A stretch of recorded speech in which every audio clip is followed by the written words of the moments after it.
frères et sœurs, en ce mois de décembre, le pape nous invite à prier pour que les chrétiens qui vivent dans les contextes de guerre ou de conflit, en particulier au Moyen-Orient, soient des semences de paix, de réconciliation et d'espoir. Comme le dit si bien Saint Paul VI, si vous voulez la paix, travaillez pour la justice.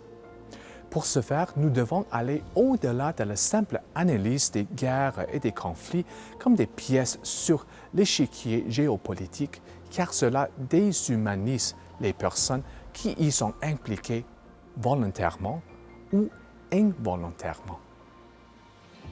Les vies perdues, les souffrances immenses endurées, les traumatismes réels subis, tout cela est arrivé à des êtres humains réels, tant à des soldats qu'à des civils. Les guerres et les conflits menacent de nous plonger dans le désespoir, mais résistons-y. Mettons notre espoir dans le Seigneur, qui est la source de tout espoir, qui est venu nous donner une paix que le monde ne peut donner. Il ne s'agit pas de prier pour que les problèmes du monde disparaissent, mais plutôt d'apprendre à voir le monde comme Dieu le voit. Et voici comment Dieu voit le monde. Il voit la fracture et la souffrance. Il en est profondément ému parce qu'il nous aime.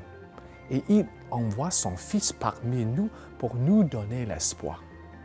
Être ému par la souffrance n'est pas un signe de faiblesse, mais plutôt un signe de refus de déshumaniser et d'être déshumanisé.